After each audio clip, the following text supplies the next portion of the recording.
Okay, good morning.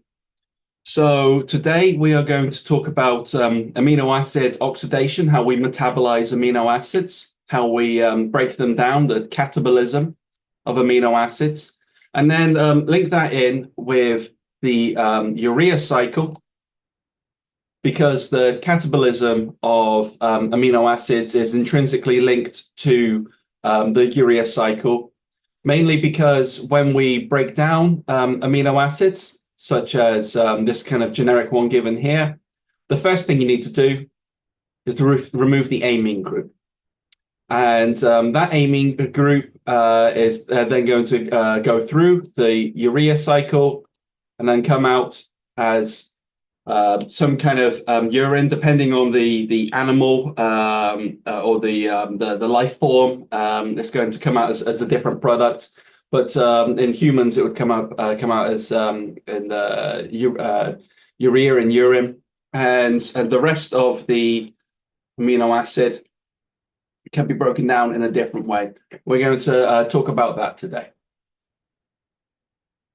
So first of all, key concepts. So there's many ways to break down amino acids, but there are two key common broad parts. And that's the thing that I've said before, is that catabolic processes converge, anabolic processes diverge.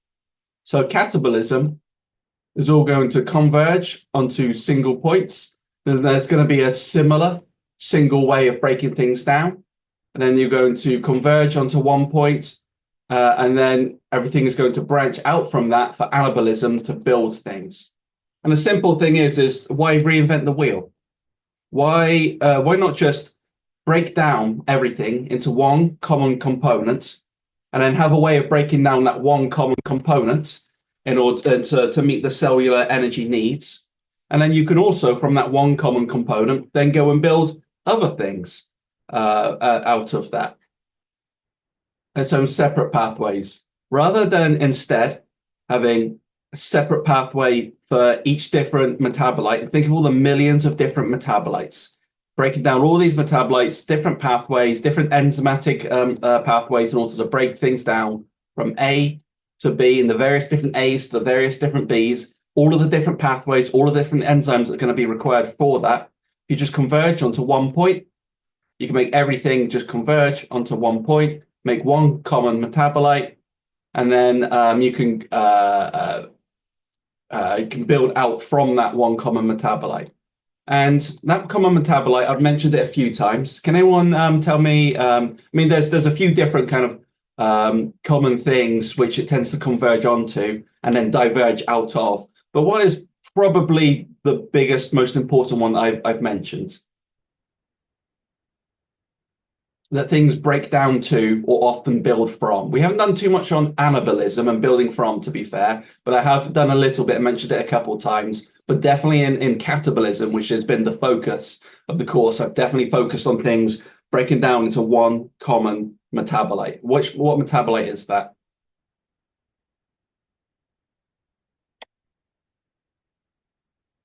Anyone?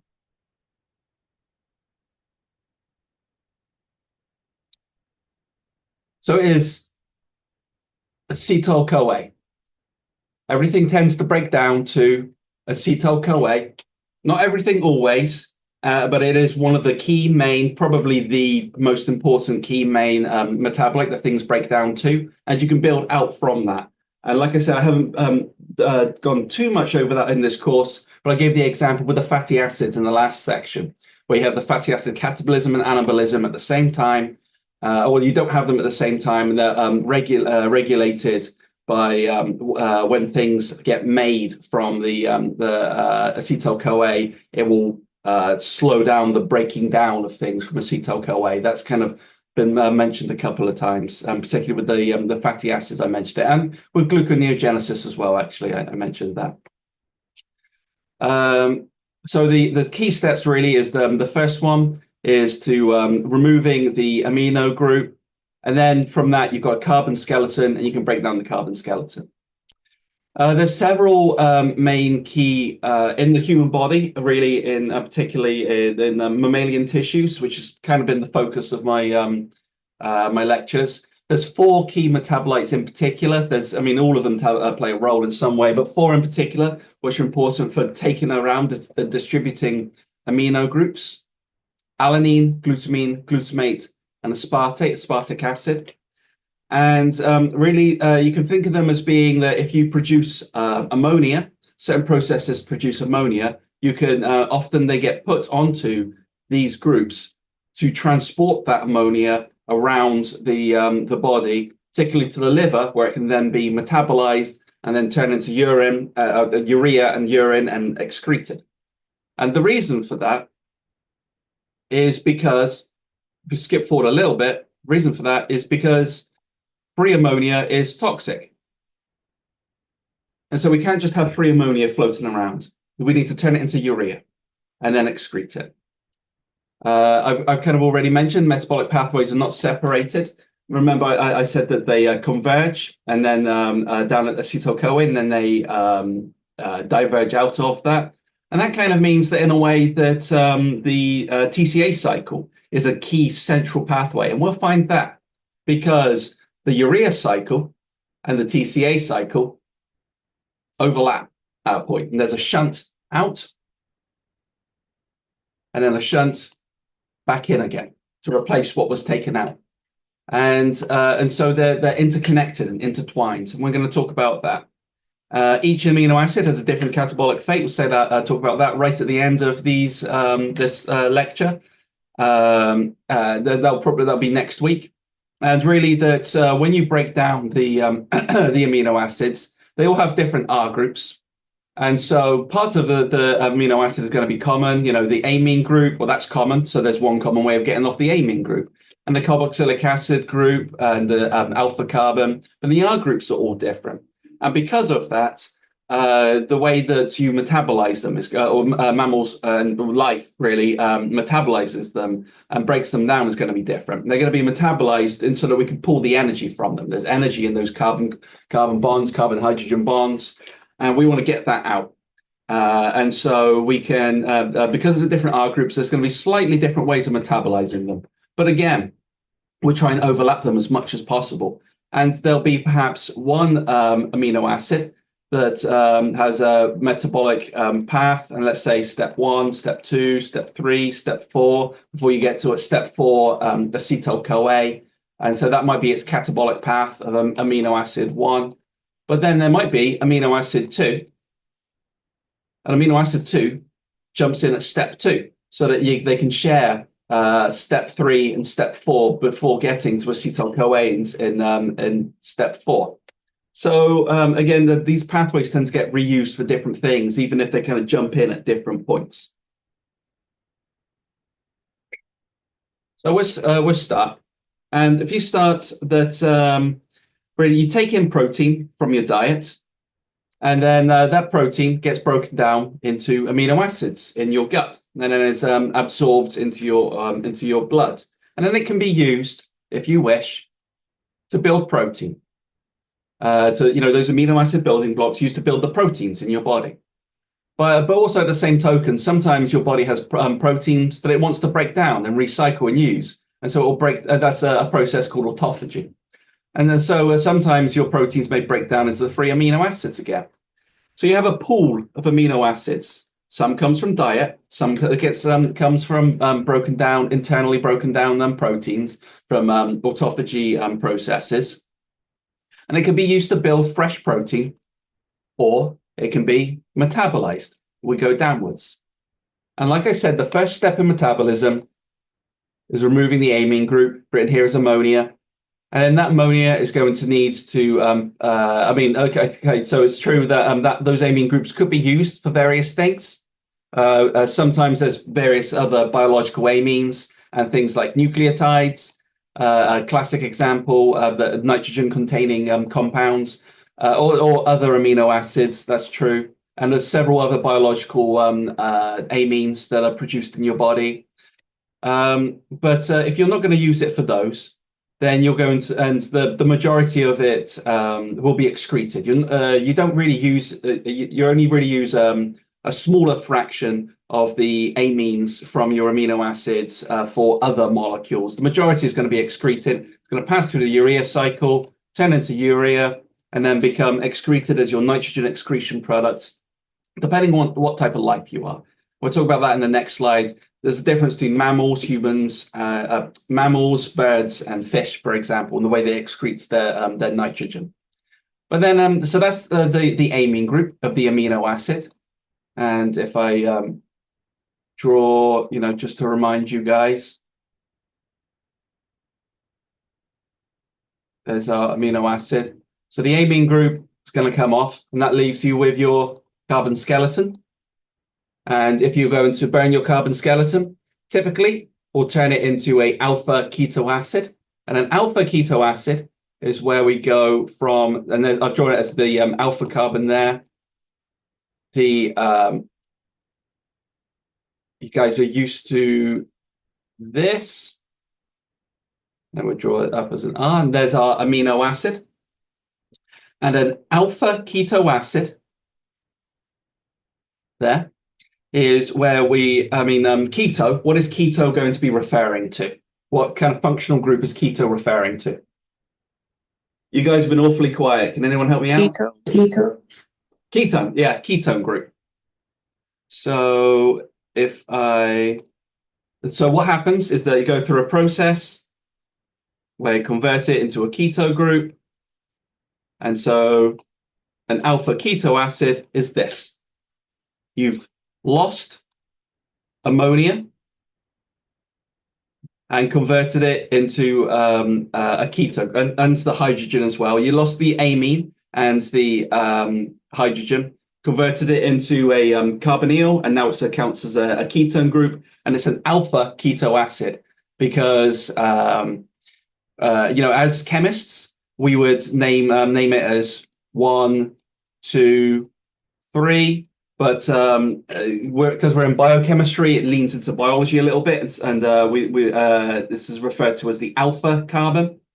And so it's a ketone on the alpha carbon. So it's a keto acid, an alpha keto acid.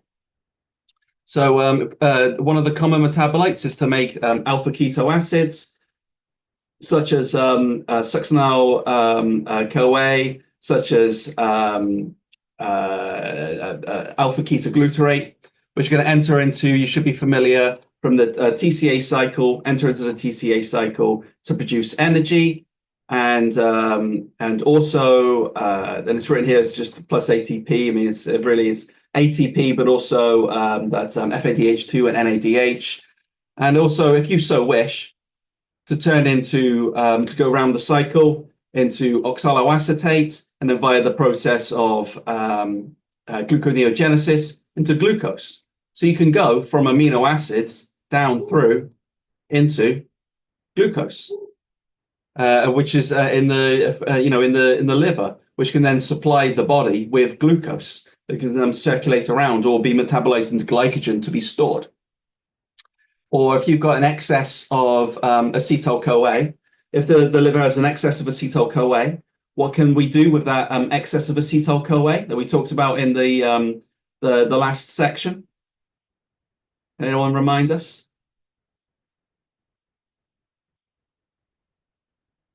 Is it something to do with keep breaking it down? Well, you can build something from it. You can build something in the liver. You can build something from that acetyl-CoA. We talked about the very last lecture. We mentioned it.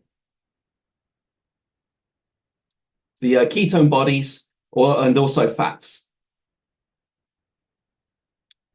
But also, as I said, the TCA cycle is linked to the urea cycle through this shunt, because the urea cycle, in order to turn, needs to borrow something from the TCA cycle. But it's okay because it returns it.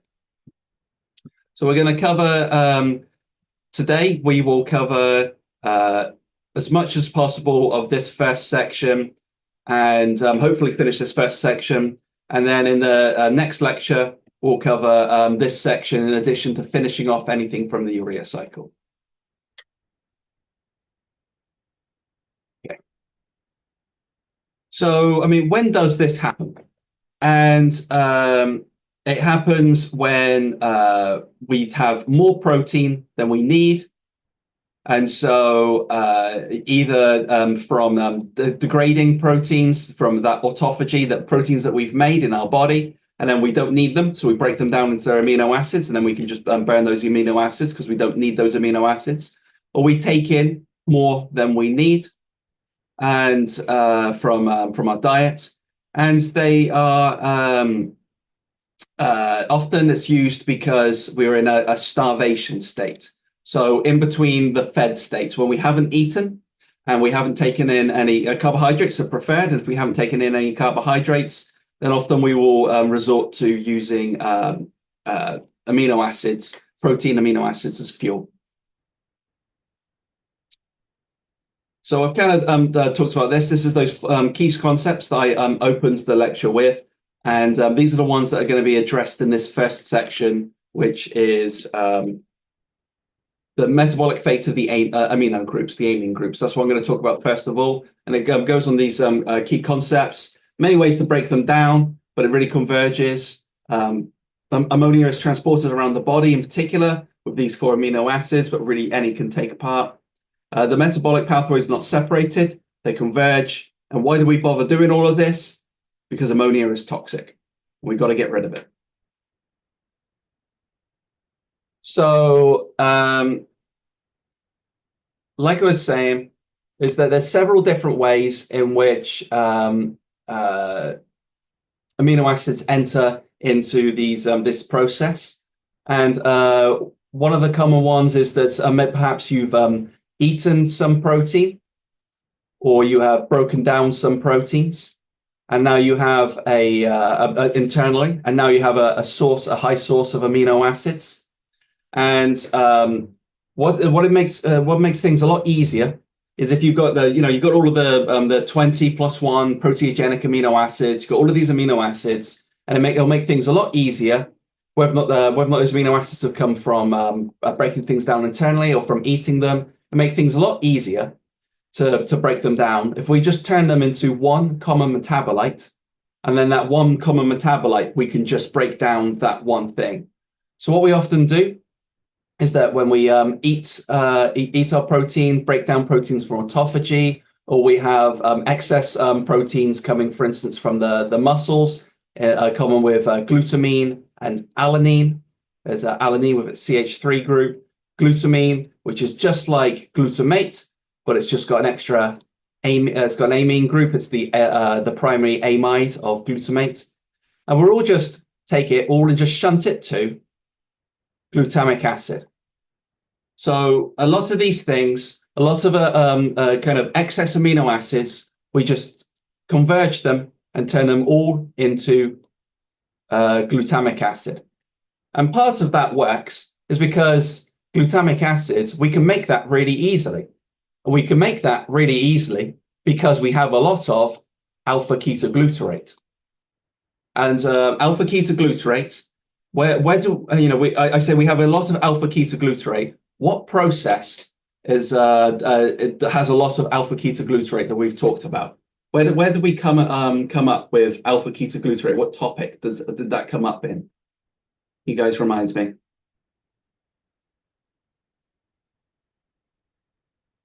Alpha ketoglutarate. I mentioned it earlier as well.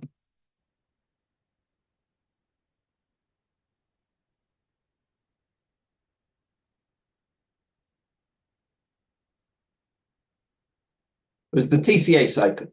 So we have a lot of alpha ketoglutarate in the TCA cycle, alpha KG. Have a lot of it in the TCA cycle, and we can just take various amine groups from various amino acids, and we can just put them onto alpha ketoglutarate and generate glutamate, glutamic acid. And then we can just break down that glutamic acid. And that makes things a little bit easier, because then by converting all amino acids, taking off their NH3 group and putting it onto the plentiful supply of alpha-ketoglutarate, we can just make a ton of glutamic acid, and then we can just have one pathway to break down the glutamic acid and produce the ammonia and then the urea. Rather than just having, for each amino acid, have lots of different ways of taking off the amine group and generating urea, we just take off the nitrogen, put it onto alpha-ketoglutarate, generate glutamic acid, and then turn that into the ammonia and then urea. We could just follow this one pathway instead of having lots of separate ones. So it tends to, everything just converges onto glutamate. And then that's not so bad, because you may be thinking, well, hey, wait a minute, are we going to run out of alpha-ketoglutarate from the TCA cycle? And it's not quite so bad, because as part of the process of removing the amine group and putting it onto alpha-ketoglutarate to generate glutamate, remember that you're left with a carbon skeleton of whichever amino acid you were breaking down. And that itself, remember, is an alpha-keto acid. And we can often convert that into alpha-ketoglutarate to replace it in some way. Or for instance, in the case of alanine, you can take off the amine group from alanine, put it onto alpha-ketoglutarate, generate glutamate, break that down into, take off the amine group and generate urea. But if you take the NH3 off of alanine, that literally gives you pyruvic acid. Pyruvic acid and alanine can be interconverted super easy just by converting between the alpha-keto acid and the amine and switching between them. And there's an enzyme that does that super easily, alanine transaminase. And for instance, it's very common in the liver. And if you go for a liver function test, or if you go for your yearly medical with the doctor, they will look for your ALT, alanine transaminase levels, because it's a very common enzyme in the liver. And if you have high levels of it in your blood, it signals that perhaps your liver is damaged in some way or stressed in some way. But anyway, the point is that I was telling you that everything really, a lot of these amino acids, they converge down onto glutamic acid because it's really easy to take the amine off of glutamic acid and then turn that into some sort of excretory product. Now, there's various different excretory products depending on the life form, and I want to make sure that you guys are familiar with them, and I will ask you to tell the difference between them for the exam. I'll start out with this one in the middle, looking here to the right. One that you guys are really familiar with is urea. And urea is something that is produced by ureotelic animals, which is really just most many vertebrates on this planet, including you, I, and cats, dogs, mice, all sorts of mammals, all sorts of animals, vertebrates in particular, and also sharks. And that's produced by urea. And you can see that the amine groups can get rid of two amine groups in urea. And it's just very soluble in water. It's not as reactive as ammonia. It's not as toxic as ammonia. And it's you get rid of two amine groups, and it's very water soluble. And so you can easily just put it into an excretory product that you get rid of. On the other hand, aminotelic animals, which is really up here, aminotelic animals, which is bony fish and larvae of amphibians. They actually don't bother making urea, and they just excrete their nitrogen as ammonia, as the ammonium ion. So bony fish, but not don't get mixed up and say sharks. Sharks excrete their nitrogen as urea.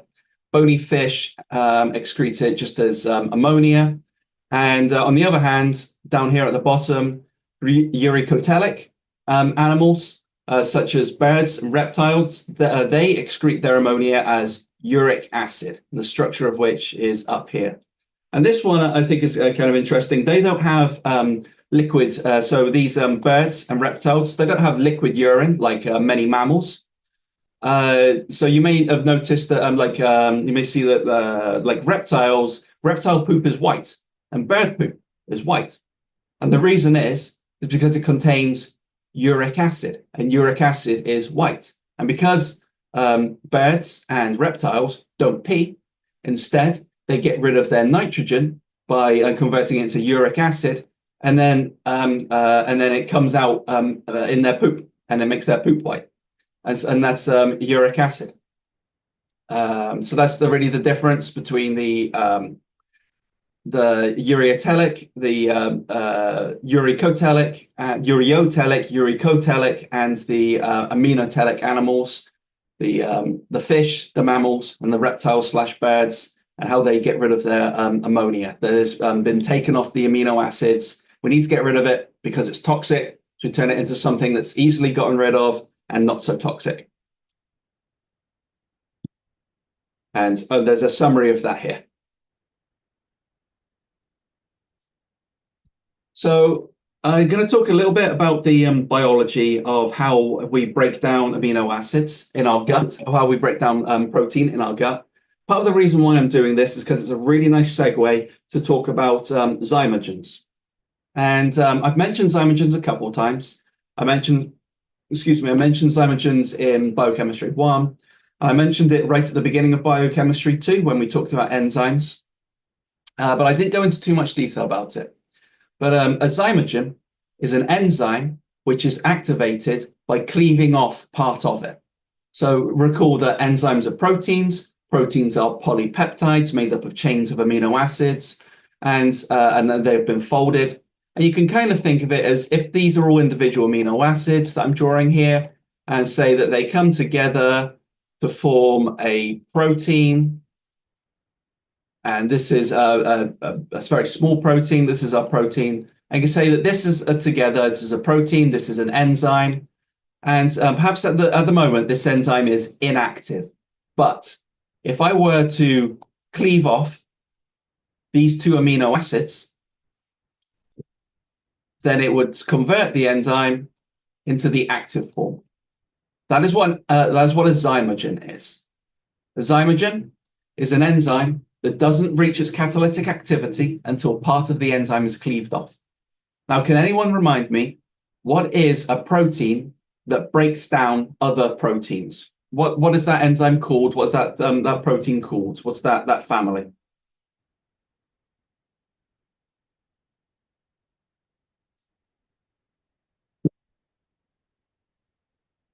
Does anyone recall? A kinase? Kinase is something that you're on the right track. Kinase is something that phosphorylates things. But it's a different A's. It's a pro. Anyone complete it? Pro. There's a protease. Protease is a protein, an enzyme which cleaves other proteins. Protease. And so often it will be a protease that will come in and will cleave off those extra amino acids. But other conditions can, so it could be another one that comes in, so a proteolic digest. But also sometimes you can get proteolus, which means that the part of the protein digests itself to activate the rest of the protein. And that can be triggered by certain things that happen in the body. In the chemical environment. Remember that biochemistry, the chemistry that makes the biology happen. And so, well, what's the biology that we observe? Well, there's an enzyme which becomes activated in the stomach, and when food enters the stomach, particularly protein enters the stomach, this enzyme becomes activated in order to break down that protein. And so why? We ask the question, well, why? Well, chemistry can explain it. The chemistry explains the biology, biochemistry. Well, what happens is that the pH drops when the food enters the stomach. A hormone called gastrin is secreted by the pancreas. No, sorry, I beg your pardon. It's secreted by the cells that line the stomach lining. Gastrin is secreted by the cells in the stomach lining. When food enters the stomach, That stimulates the secretion of hydrochloric acid. The low pH of the hydrochloric acid stimulates autocatalytic cleavage of a pepsinogen, zymogen, which then converts it into pepsin, the active form. So pepsinogen is a zymogen, an enzyme which is inactive that needs to be cleaved to become its active form. So the chemistry of the low pH stimulates it to cleave the regulating part of it off to activate it, so it can now start breaking down protein in the stomach. That's the zymogens which I'm talking about. And there's a few of these, but what is that? So pepsin to pepsinogen. Let's change it. So pepsinogen, which is the zymogen. Pepsinogen is cleaved by a low pH autocatalytic cleavage, so it cleaves itself, stimulated by the conditions around it, and it cleaves it into the active pepsin. Pepsinogen is cleaved by itself into the active pepsin, and pepsin is something that really just breaks down lots of peptide bonds, polypeptides around it. In particular, leucine, threonine, tryptophan, and tyrosine in particular. And if we have amino acids, and if we have a polypeptide, it will come in and it will cleave it and chop it up into smaller pieces. So we have our long protein that we've eaten, and our stomach, an enzyme in the stomach will start chopping up that polypeptide into smaller polypeptides, so that it's until we eventually get to amino acids that are easier to digest and easier to utilize. We also should mention that this happens in the stomach, and the pH in the stomach thus is very low. We don't want the pH to be quite as low in the intestines, and so the pancreas actually secretes bicarbonate into the small intestine to bring the pH back up again, because bicarbonate is a base. And so if this is I believe must be a CT scan, and the bicarbonate is coming up in as white here. And so after a meal, in order to stop the acid going into your small intestine, the pancreas will secrete bicarbonate into the small intestine in order to neutralize any stomach acid that makes its way into the small intestine, because we want the stomach pH to be low, but we don't want the small intestine pH to be low. And like I said, zymogens are proteins which are inactive, but they can become active by cleaving a part off. And so this is the zymogen, and something will come in, whether or not it's and sometimes that might be a different enzyme coming in and cleaving it. And sometimes it is autoproteolase, where it cleaves itself. But all that happens is that a regulating subunit, part of the protein, part of the polypeptide that is not switching the enzyme off, gets cleaved off and is no longer inactive. It is now active and able to do something. And often this can happen in cascades, because remember I said that because some zymogens, when they are cleaved to their active form, the active form will come in and cleave other ones that haven't been activated yet. And that helps to get a really, really rapid response. Because if, for instance, your stomach produced these digesting enzymes in response to food being eaten, you have to wait for the enzyme to be made. And that takes time. If your stomach was absent, didn't have any digestive enzymes in it, but every time you eat, your stomach cells would work really, really hard and quickly making lots of digesting enzymes and secreting them into the stomach, that would take time. There would be a delay and it would slow digestion. Instead, if you're constantly making those enzymes, putting them into the stomach, but they're sitting there inactive, waiting, so that when something comes in, then they get activated and then they can start working. But you want them, they want that activation to be rapid. And the one way to get it to go fast is that perhaps you start out with just a small number of them that have been activated by the stomach acid, because there's only, there's only so fast that there's only so much they can do. It's only so fast that they can work. And so rather than getting the zymogen activated by one thing, which is the low pH and the autoproteolus, but then if you got it so that other ones that have been active will come around and help their friends, it'll make it go a lot faster. So you can have it by acid, but you can also have it by other proteins, other enzymes that have already been activated. And so they will help it and make it go faster and faster and faster. And so it will accelerate. By having zymogens getting activated and then activate other proteins, you can get things to go really, really fast. You can start with just one, and that one might go and produce might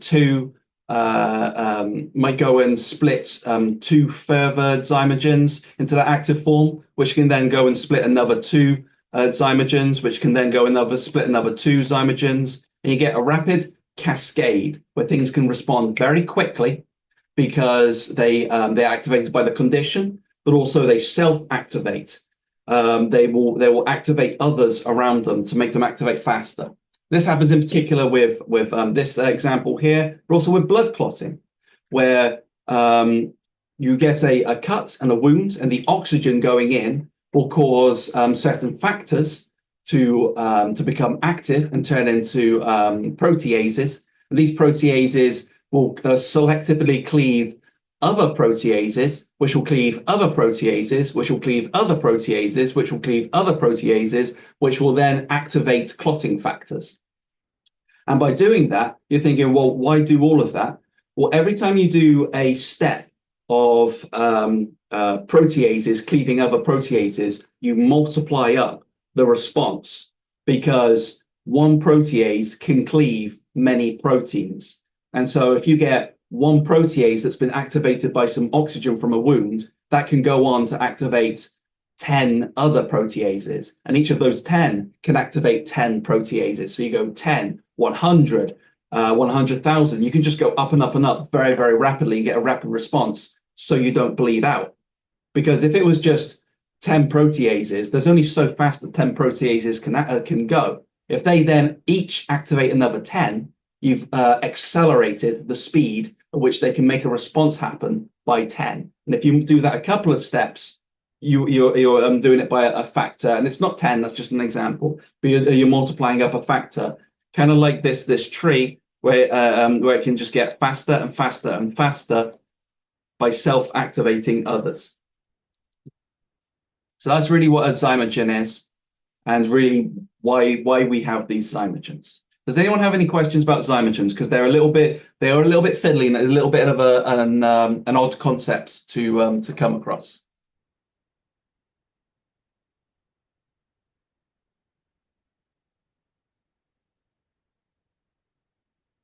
Okay, I'm going to move on to the next slide. So there are other ones, like I say, same as with clotting, blood clotting. There are other proteases. So it's not just the pepsinogen, which is converted to pepsin. Not just that. There's other ones as well. There's also trypsinogen, which is converted to trypsin, and then trypsin can then activate other things like trypsinogen, which makes chymotrypsin,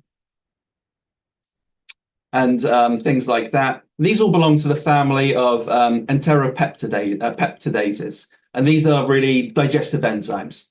Entero as in stomach, and peptidase as in things that break down peptides. And there's several of them. Trypsin, chymotrypsin, things like that. They all belong to the family of entropeptidases. And you can tell, what the zymogen is. The zymogen of trypsin is trypsinogen. So if you just put a ogen, that's the inactive zymogen, and then it's cleaved to trypsin. Chemotrypsinogen, the ogen part is cleaved off to generate chemotrypsin, which is another one of these digestive enzymes. These are secreted often by the pancreas. And so the pancreas actually makes its own inhibitor to stop it digesting itself.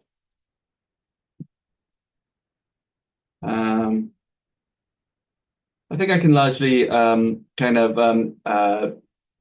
skim over this. I've talked about this a lot now, but this is just another example and another way of visualizing it, that you have this trypsinogen, and it has an N-terminal part of it, which is stopping it from having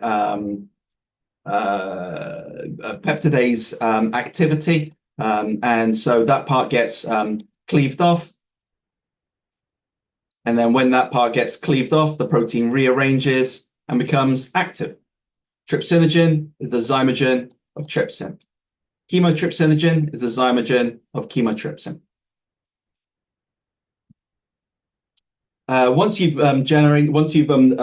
broken down these peptides, you break them down into free amino acids. They can then pass through the epithelial cells of the small intestine and into the blood, and then into the liver for metabolism. Or they can be taken up, for example, by the muscles, but taken up by various tissues to be used for protein synthesis. But excess ones, if they're not taken up for protein synthesis, they'll keep circulating, and then they'll just be taken up by the liver to be used for energy. The liver is a major source of energy metabolism. And I want to make sure that is really, really clear, because really, people, when you talk about the liver, the first thing that people think about is that the liver detoxifies. Liver breaks down poisons, things like that. And yes, it does. And that's one of its key roles. Its other key role is in metabolism, is in energy. It's really, really central for energy. You got it for gluconeogenesis and storage of glycogen. So taking up sugar and storing it as glycogen, taking up various nutrients, turning it into sugar and then storing it as glycogen, and then secreting it into the blood when your blood sugar drops. That's only the liver does. Well, the muscles do that as well, but the liver is the main thing that does that. But also in fatty acid degradation, like we talked about last time, that's in the liver. And now we're talking about the metabolism of amino acids. That's in the liver, and the liver just stores it all and then can secrete it all during starvation states. So the liver, your fat cells and your liver are the two main storages of energy and food in your body that are released during starvation states. And even with the fat cells, it goes to the liver first and then it's released as energy. We don't need to talk about pancreatitis. It's just if the zymogens aren't prematurely converted because the inhibitor isn't there. But we don't need to talk about that. So let's switch gears. I've talked a lot about biology, although from a chemist point of view, let's go back to raw biochemistry and breaking down of amino acids. So like I said, it's really, really easy to just, of all of your amino acids, to just really convert them into some similar common amino acids. And then you can break down those common amino acids and get things to come off as ammonia, rather than for each one having their own separate pathway to get there. Convert them into, in particular, glutamic acid or glutamine. And then you can just break down your glutamic acid and glutamine. Glutamine is just converted as glutamic acid anyway, so really it's just glutamic acid. And then you can break that one down. That makes it a lot easier. You don't have to have separate pathways, a lot easier to get rid of your nitrogen. But also alanine comes up, particularly in terms of cycling amino acids from the skeletal muscles, and aspartic acid as well, because of aspartic acid's relation to being just like alanine. You take off the amine group and turn it into a keto acid, you get pyruvate. Aspartic acid is oxaloacetate if you convert it into the keto acid form. But glutamate and glutamine are really, in particular, favorites here. So we're going to talk about what does that mean. So really, how does that happen? First of all, what's that first step? And that first step is what I was talking about, where you have alpha ketoglutarate from the TCA cycle, and for various other places, but for example, the TCA cycle, and you have various amino acids, and you can take the amine group, put it onto alpha ketoglutarate, and generate glutamic acid. And then that glutamic acid, you can take off the amine group, and you take off the amine group, and actually you turn it back into alpha ketoglutarate. And also as well, you've just taken off the amine group, and you can then convert that into urea. So you have your amino acid, and you transfer the amine group onto the alpha ketoglutarate, generating glutamic acid, and in doing so, your amino acid that you started out with turns into a alpha keto acid. So you start with one alpha keto acid and one amino acid, and you turn the alpha keto acid into its conjugate amino acid, and you turn the amino acid into its conjugate keto acid. So and you do that by transferring an amine group. And so these belong to the family of aminotransferases. Aminotransferases catalyze the removal of the amine group from one amino acid. You put it onto a keto acid to generate the amino acid of that keto acid. And in doing so, the amino acid that you started with turns into its own conjugate keto acid. So for instance, leucine and alpha ketoglutarate, there'll be a transamination reaction. The leucine is converted into the alpha keto acid KIC, keto isocaproate, which is just leucine, but the amine has been converted into carbonyl. And the alpha ketoglutarate is converted into glutamic acid. And the glutamic acid can then go to metabolized further, in particular to eventually make that urea. And the KIC can enter into the TCA cycle.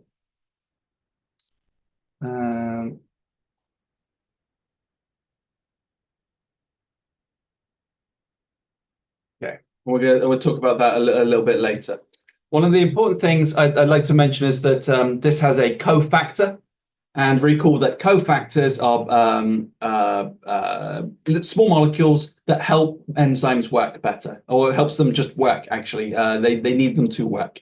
And the aminotransferases belong to a family of enzymes that require PLP, pyridoxal L-phosphate, PLP.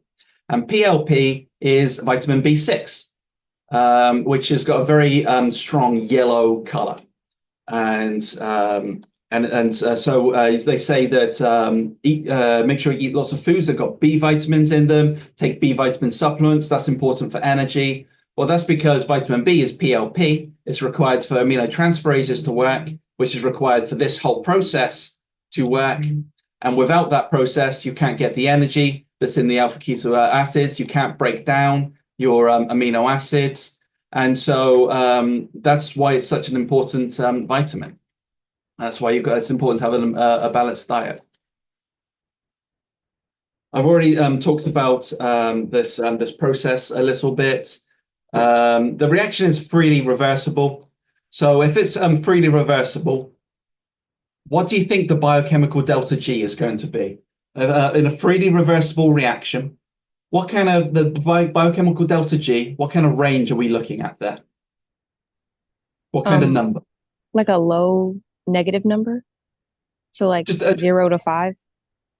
yeah, yeah, just a low number in general. It could be slightly negative or slightly positive, but yeah, somewhere less than 5 either way. It's going to be freely reversible.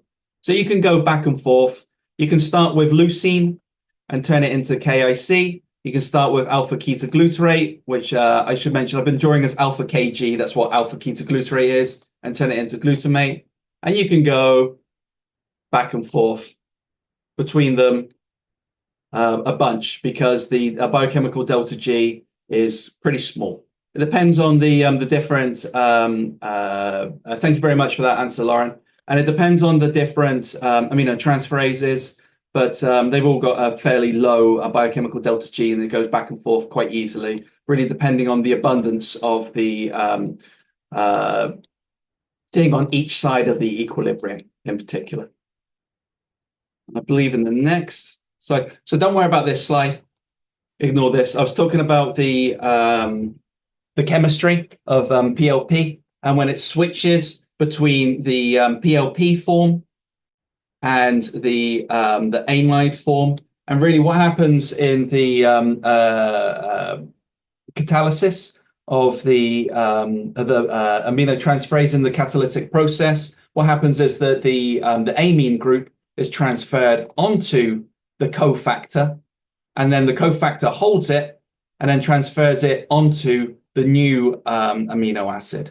And so the enzyme itself, in terms of the raw polypeptide, that doesn't hold the amine group. It's the cofactor that holds the amine group. And what am I talking about there with that holding amine groups and all of that stuff? And this slide here, this image is actually from my PhD thesis, and I'm quite kind of proud of it. But I studied an aminotransferase for my PhD. And you guys may be familiar with this picture. You should be familiar with it because it was from one of our first lectures. This is that ping pong bye-bye enzyme mechanics that I talked about in right at the beginning in the enzymes lecture. And so the process, and I asked this question before in the first exam. I'm going to ask it again in this new exam because it's relevant again.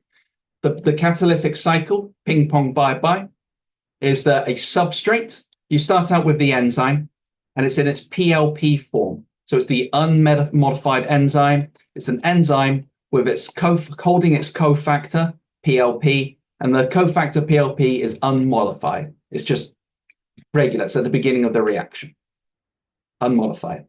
And a substrate, the first substrate comes in, it's got an amine group, and it's a substrate amino acid. In this case, it was one of the branched chain amino acids because this was the branched chain amino transferase enzyme. And the branched chain amino transferase enzyme, branched chain amino acid comes in. So where the R group is a branched chain, leucine, isoleucine, and valine. It comes in, the enzyme, ping, and it modifies the PLP to PMP, such as shown here. The PLP gets modified to PMP, that's monoamine, so it accepts an amine group. So it becomes modified and is PMP. And we often give that as it starts out with enzyme, because that's enzyme plus substrate, and it becomes enzyme star to indicate that it's been modified. Something has been added to the enzyme. And then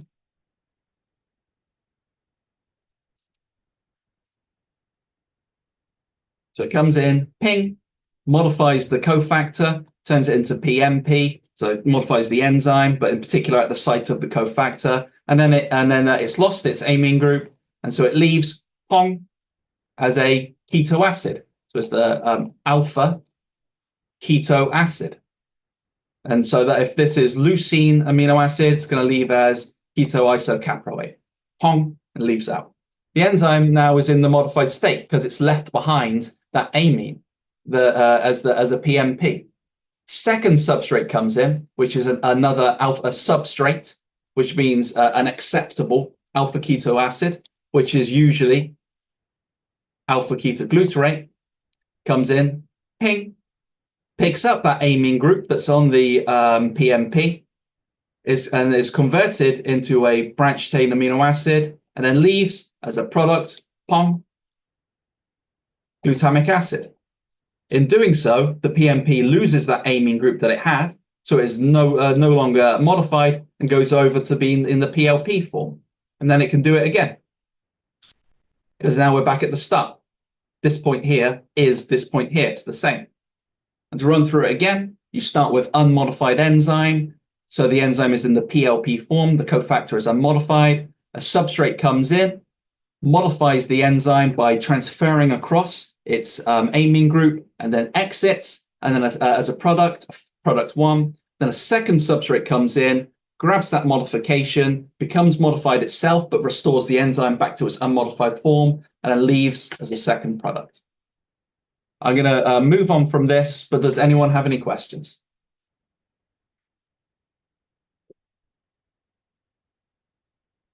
Okay. This is another way of showing the mechanism. Amino acid comes in, it's converted into its alpha keto acid, and like I say, this is carbon 1, this is carbon 2, this is the alpha carbon, so it can be called an alpha keto acid or a 2 keto acid, because it's just that I've done that the wrong way around. This is carbon 1, this is carbon 2, excuse me. Well, carbon 2 is the alpha carbon, just like as we said with the beta oxidation, and which would be the one after that. The beta would be the one after. And so this is the 2 or the alpha. So it's 2 keto acid or an alpha keto acid. I guess that's really from a 2 keto acid is more chemist point of view, and alpha is a biologist or biochemist point of view, either way. But you're converting into the keto acid, and that amine group is coming off and typically being converted onto, been added to alpha ketoglutarate, and so turning it into glutamic acid. And that glutamic acid can then lose that amine as NH4 plus, converting it back into alpha keto acid, alpha ketoglutarate to do the whole process again. Well, this ammonia, ammonia is converted into urea. Yes.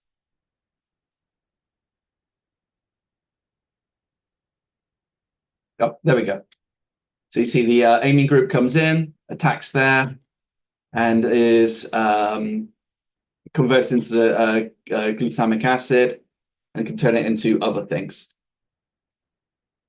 The keto acid that's generated often makes a citric acid cycle, TCA cycle, intermediates that we cover in the last part of the lecture next week.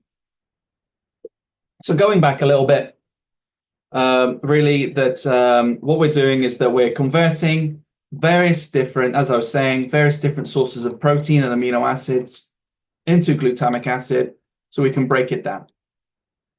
When it's broken down, we're now going to talk about that. This tends to happen most of all in the mitochondria. I should mention before I forget. And that's what this little structure here. This is supposed to be a mitochondria. This is typically this happens in the mitochondria. This is a mitochondria that's illustrated here. And so, like I've been saying, all of the different amino acids converge onto making glutamic acid. And then the glutamic acid is the one that's broken down to produce ammonia and urea. And I haven't told you guys about how yet. How do you get from glutamic acid to alpha ketoglutarate plus ammonia, with the alpha keto acid, alpha ketoglutarate then being recycled? That's a different. That's going to be as part of a process of transdeamidation with an enzyme using glutamate dehydrogenase, which I believe is in the next slide. Yes. So what do we do with all of that? Once we've made all that glutamic acid, what do we do with it? Well, we take that glutamate by a process using an enzyme, glutamate dehydrogenase, the oxidative deamidation. So since it's oxidative deamidation, what are we going to be doing to this carbon right here? And then what are we doing to that carbon right there? And then what are we pairing that reaction with? What are we coming up with again here, guys?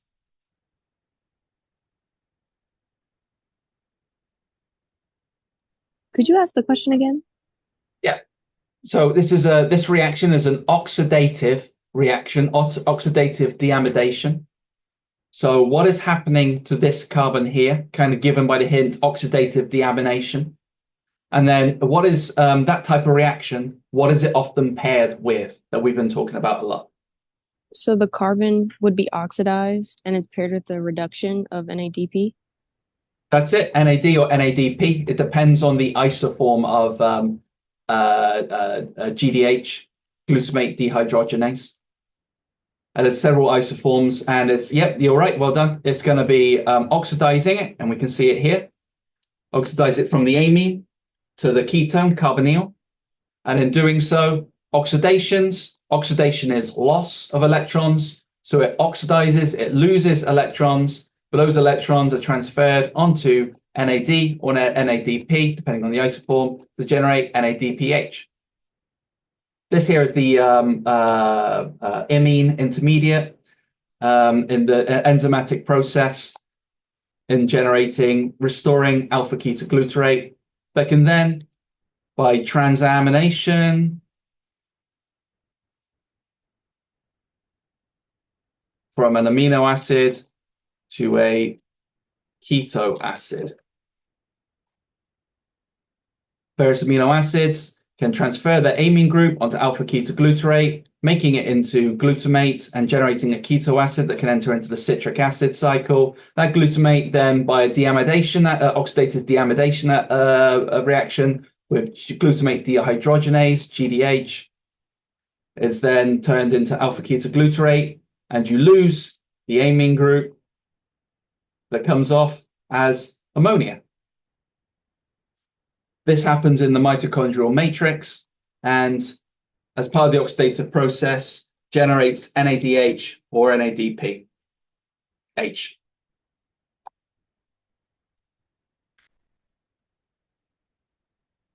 Kind of already mentioned this. Alpha ketoglutarate can be used again, or for gluconeogenesis, and can just repeat it. But again, as with lots of these processes, they are regulated. And so this is going to happen if positively modulated. That's going to happen more if there's ADP. So ADP is when you're signaling that your ATP has been used up, and so you've got more ADP.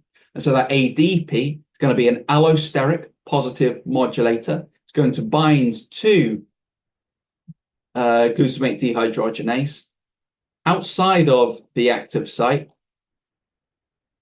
and make it so that it works faster to turn glutamate into alpha ketoglutarate, perhaps because you want to utilize that alpha ketoglutarate in the citric acid cycle, TCA cycle. So positively allosterically modulated ADP will bind to GDH outside of the active site to enhance its activity to convert more glutamic acid into alpha ketoglutarate, which can enter into the TCA cycle. Or negatively modulated by GTP, ATP, signaling that we've got lots of energy. We don't need to make more alpha ketoglutarate. Maybe perhaps we can slow down a little bit.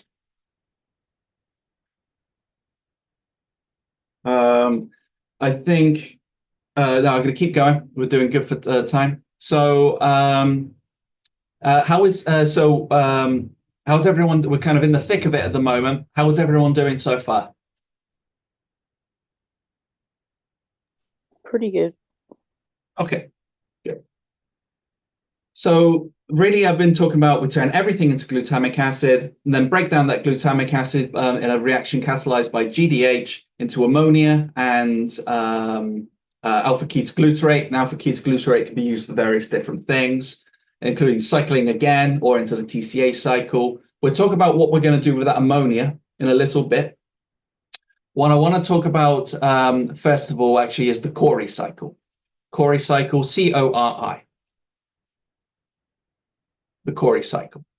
And the Cori cycle is that the skeletal muscles produce an awful lot of they tend to burn some amino acids because they use so much energy. Sometimes it can break down some amino acids, and doing so, you produce a lot of pyruvate, lactate, and ammonia because they're just so metabolically active. And the muscles, remember, ammonia is toxic, so we need to get rid of it. And remember that there's transporters for ammonia because you can't just have it circulating in your blood.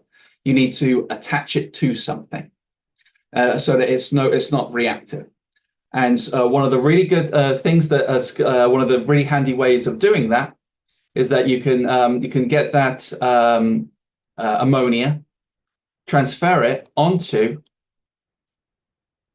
pyruvate, and pyruvic acid plus ammonia generates alanine. And then that alanine you can go in the bloodstream to the liver. And then once you have it in the liver, it can then you can then go from alanine plus the alpha ketoglutarate acid into glutamic acid. And then that glutamic acid can be broken down into to get rid of the ammonia as urea. And also in doing so, the alanine loses its amine group because it's transferred it to the glutamic acid. You get pyruvic acid. And that pyruvic acid can then, via gluconeogenesis, be converted into glucose and then released back to the muscles. There's an image coming up in the next slide that I think is going to illustrate that a little bit clearer. So what happens is that you have a muscle in the protein, and because of a high energy demand, that muscle is broken down. Maybe because the muscles are moving so much that there's going to be plenty of times where you need lots of energy, you need an extra boost of energy. And so what do? Well, you convert it into break down into amino acids, and then those amino acids can be burned, enter into the TCA cycle, which cover in the next lecture. But part of doing that is that you generate ammonia.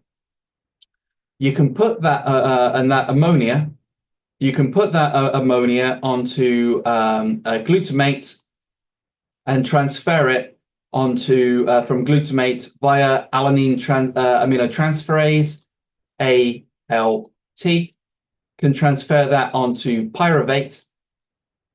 That pyruvate then becomes alanine. That alanine can circulate in your blood and then enter into the liver. So what you're doing is that by breaking down protein in the muscles to use for energy, a byproduct of that is ammonia. You got an amino acid, you break it down into ammonia and a keto acid, alpha keto acid. That alpha keto acid can be used to make energy, but as a byproduct, you've got this toxic ammonia. That toxic ammonia is via ALT transferred onto alanine, because we can't just have it floating around, transferred onto alanine. The alanine enters into the blood. The liver picks up that alanine, and then by a transamination reaction that was in the last slide, it will take alanine and alpha ketoglutarate, transaminate from alanine and alpha ketoglutarate into pyruvate and glutamate. The pyruvate, via gluconeogenesis, is converted into glucose, secreted into the blood as blood glucose, which then is taken up by the muscles. The muscles can then utilize that glucose in glycolysis, generating some pyruvate, and that pyruvate can then be used as a substrate for alanine transaminase to be converted into alanine that can enter into the blood, that can go back to the liver, and then thus taking ammonia from the muscles onto the alanine through the blood into the liver, so that the ammonia isn't free, and then you can do a whole new cycle. And also the alpha ketoglutarate, like I was mentioning, the alpha ketoglutarate grabs that ammonia from the alanine, generating the pyruvate, like I was saying, but generating glutamic acid, and then via GDH into ammonia, which enters into the urea cycle to be turned into urine. And this is called the Cori cycle, C-O-R-I. It's not the Cori cycle, it's the Cahill cycle. I am so sorry, guys. It's the Cahill cycle. I'm so sorry. The Cori cycle is where lactic acid is taken up by the liver and converted into lactic acid from anaerobic respiration is taken up by the liver and converted into glucose. I'm so sorry. That is the Cori cycle. It's the Cahill cycle. The Cahill cycle is the one with the alanine going between the muscle, alanine from the muscle to the liver, converting into glucose that goes back to the muscle, and in doing so generating glutamate that goes into the urea cycle. That is the Cahill cycle. I'm so sorry. But it comes up a lot in health science. The Cahill cycle comes up a lot in health science. And if you're going into grad school to do something related to health science, you will cover the Cahill cycle. It comes up a lot, especially in med school, but probably in animal science and veterinary school and pharmacy school as well. And maybe if you do something PhD, masters, biochemistry, health science related in any way. Sorry, Cahill cycle. I can't believe I did that. So that's the Cahill cycle, the glucose alanine cycle. Does anyone have any questions about the Cahill cycle before I move on? We're actually just out of time. What I'm going to do is I'm actually just going to continue lecturing for another 15 minutes, and then I'm going to post the whole lecture onto YouTube for people to watch. If you want to stay for an extra 15 minutes, please do. If you need to leave, then you can just watch the extra 15 minutes on YouTube when I post it. It's up to you. You're not obligated to stay because we're at time. But just before you do go, does anyone have any questions about the now correctly named Cahill cycle?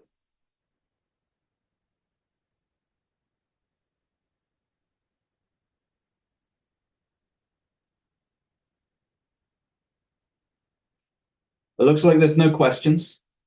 So I will very quickly go over the Cahill cycle and then move on to the next bit. If you want to or need to leave, then you can. But I'm just going to go for another 15 minutes just to make sure we're nicely on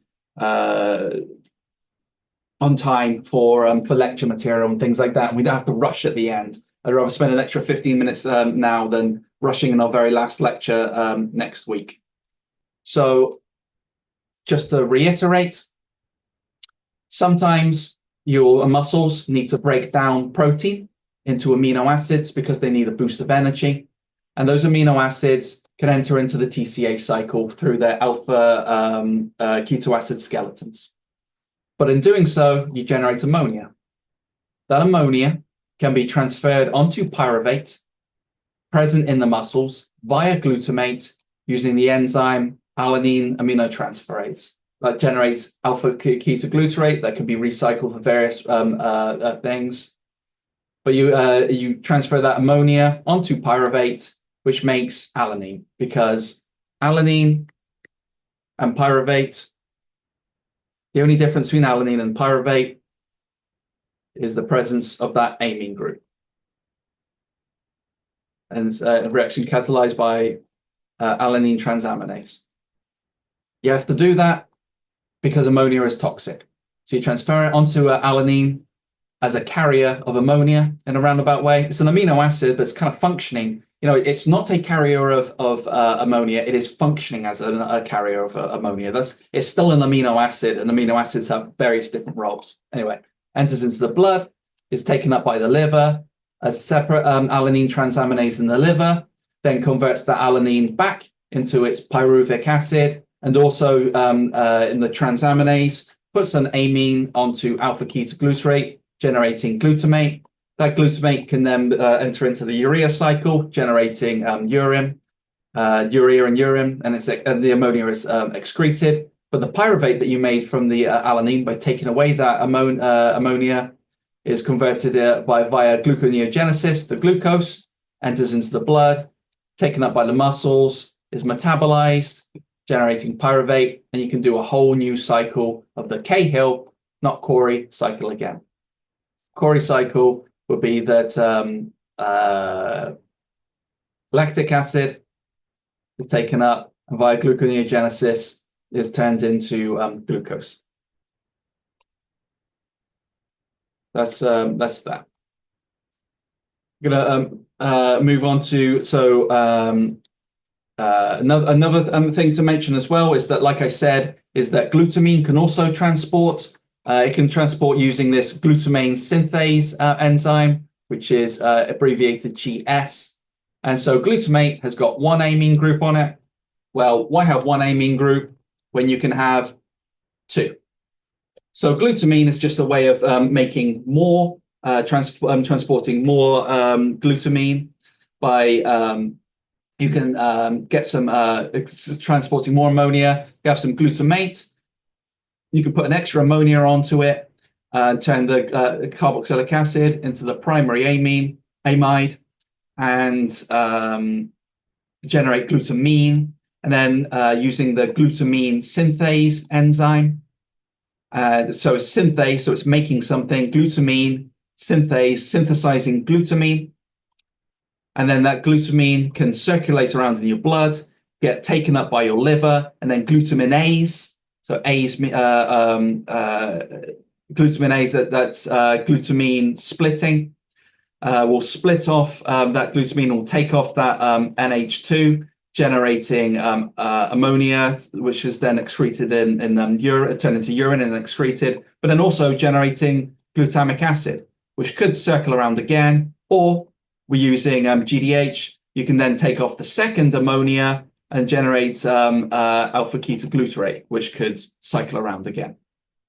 So glutamine is another way of transporting it in addition to alanine, and it just means that you can just put on an extra amine group using GS and then take it off using glutaminase. This also in particular, did I mention it in the? Not really. So just a very, very small aside is that glutamine synthase and glutaminase are also important in the brain for a slightly different process. The main neurotransmitter is glutamate, actually, in the brain. Glutamate is the main neurotransmitter in the brain, excitatory neurotransmitter in the brain. And what it is that neurons release glutamate, and it touches another neuron, and then the receptor in the other neuron, and that signals for that neuron to fire. The problem is that it's released and then it's taken up by astrocytes, because you don't want it hanging around for too long in the synaptic cleft, because it'll just keep activating that neuron. So you've got to have it taken away. And so glutamate is released, signals something, and it's taken away by the astrocytes, so that signal stops because you don't need it constantly firing. The astrocytes then need to send it back to the signaling neuron, because otherwise the signaling neuron is going to run out of glutamate. So what it will do is the astrocyte will take up glutamate, convert it into glutamine, and then glutamine is not glutamate, similar, but it's not, so it doesn't cause an excitatory response, shuttle it back to the neuron. The neuron will then do glutaminase to regenerate its glutamate, send out that glutamate as a signal. Part of it's picked up by the neuron. The excess is pulled out of the synaptic cleft by the astrocyte, converted into glutamate, shuttled back to the neuron, and then we go around in a cycle like that, which can result in a lot of ammonia in the brain, which of course is toxic, and you don't want a lot of ammonia in the brain. So free ammonia is toxic, especially to the brain. Part of the reason why is because it interferes with transporters of ions into various different cells. For example, in the brain, interferes with the uptake of sodium, potassium, and chloride into neurons. And this is really important because when neurons speak to each other, the excitatory is stimulating, and that glutamate touches the receptor on the neuron and is excitatory. What it's doing because it's opening up ion channels for ions to flood into the cell. When ions flood into the cell, you have a change in cell polarity.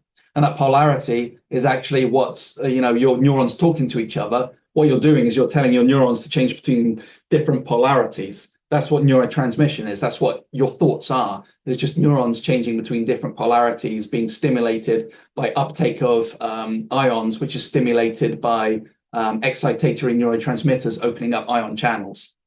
And ammonia messes with that process. But that's really just a small kind of aside and flavor that isn't super important. So I believe that concludes that part. So that's really the introduction of aminotransferases and how the first step in amino acid metabolism and getting rid of that amine group and putting it onto glutamate, which can then enter into the urea cycle.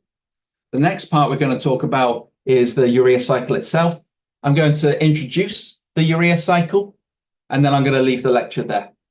But the way that the urea cycle occurs in the mitochondria, and it has 5 steps. Step 1, and then where ammonia combines with CO2, generating carbamoyl phosphate. That carbamoyl phosphate will then combine with ornithine to generate citrulline. That citrulline will then combine with aspartic acid, to generate arginosuccinate. That arginosuccinate is then converted into agronine. And then that agronine is then splits into 2 things.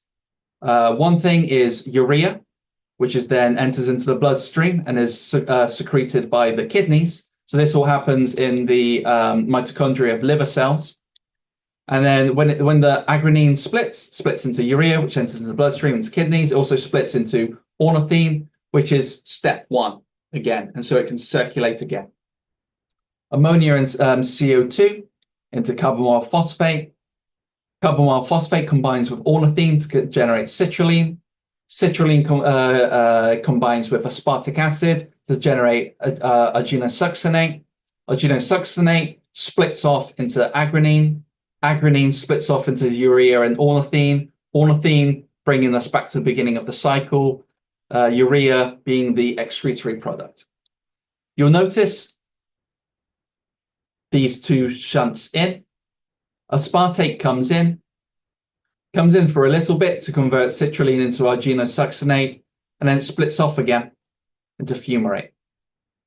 What's happening here? This is the interconnection with the citric acid cycle, where something comes out of the citric acid cycle, is converted into aspartic acid. That aspartic acid is then converted into fumarate, and that fumarate can go back into the citric acid cycle. So it borrows metabolites from the citric acid cycle, and like I was saying, these processes are all intertwined and combined. I'll do another slide or 2, and then I'll leave it there. So to introduce it, like I was saying, why is this important? Well, like I was saying, you get rid of your ammonia via putting it onto a different amino acids, then metabolizing those amino acids. These metabolic processes, these are the key concepts from the beginning of the lecture. So it's kind of what I was framed the lecture. These metabolic processes are not separated. So urea cycle and citric acid cycle are intertwined. And we do all of this because ammonia is toxic. So we'll finish this slide and then I'll end it here. So the urea cycle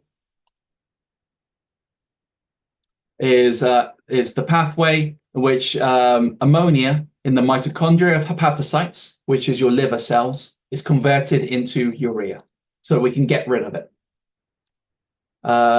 As with the other cycles, different metabolites are produced that cycle around until you get a final product, and then that final product splits and that final product it splits, and one thing is one thing that kind of exits the cycle, and the other thing is something which allows the cycle to continue round again, just like we've done with various other cycles, such as the citric acid cycle and things like that. And then that recharge and things like pentose phosphate and the Calvin cycle.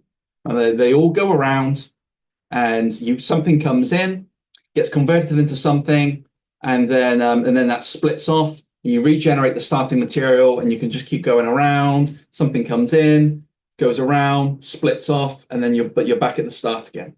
All of these cycles. Enzymes are again arranged in metabolons. They're all next to each other to make these supramolecular complexes.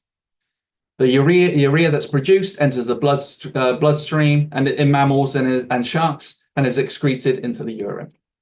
And so to frame it all, what's happening? Well, various different things such as glutamine or alanine or just glutamic acid enter into the hepatic mitochondria, converted into glutamate in some way or other. That glutamate is then converted into alpha-ketoglutarate and ammonia. The alpha-ketoglutarate could go around again, or it could enter into the TCA cycle. But in particular, the ammonia combines with bicarbonate, CO2, to generate carbonyl phosphate. That carbonyl phosphate then enters into step one of the urea cycle, or you can kind of think of it as being step 0 of the this enzyme here. You can kind of think of it as being step 0. Sometimes it's called step 1. Sometimes it's called kind of step A or step 0, and step 1 is the first one of the actual cycle. But this is kind of outside of the cycle. It combines with ornithine to generate carbonyl phosphate, combines with ornithine to generate citrulline. That citrulline is converted into arginosuccinate. The arginosuccinate is converted into arginine. Arginine. The arginine is then split into urea and ornithine, and the ornithine can go again and repeat the cycle. In doing so, you require a source of aspartate, because that's where the aspartate combines with the citrulline in step 2 to generate the arginosuccinate. And that aspartate can come from various places. In particular, it comes from the TCA cycle. Oxaloacetate can exit the TCA cycle via aspartate aminotransferase. The amine group can come from glutamate onto oxaloacetate and generate aspartate. And aspartate can be made from various different places. So aspartate is often derived from oxaloacetate, converted into aspartate. Then that aspartate enters into the TCA cycle. But then you've lost oxaloacetate from the TCA cycle, where it gets restored by fumarate.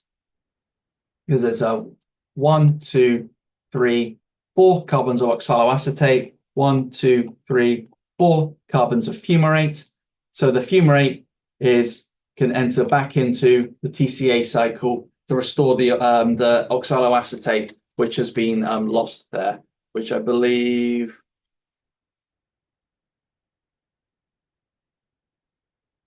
Perhaps we'll go on to kind of summarized here a little bit. We'll go into that in a little bit more detail in the next lecture. But oxaloacetate converted into aspartate. Aspartate enters into the urea cycle, generate fumarate into malate, then malate back into the citric acid cycle to restore that oxaloacetate. So in a way, it's kind of 1, 2, 3 cycles which are intertwined. We'll talk about that in the next lecture, and then we'll go on to, after that, we'll go on to what we do with now we've got rid of the ammonia, what do we do with the carbon skeletons? But thank you guys for staying. I'll stick this up on YouTube. And I'll see you next week. Have a great Thanksgiving.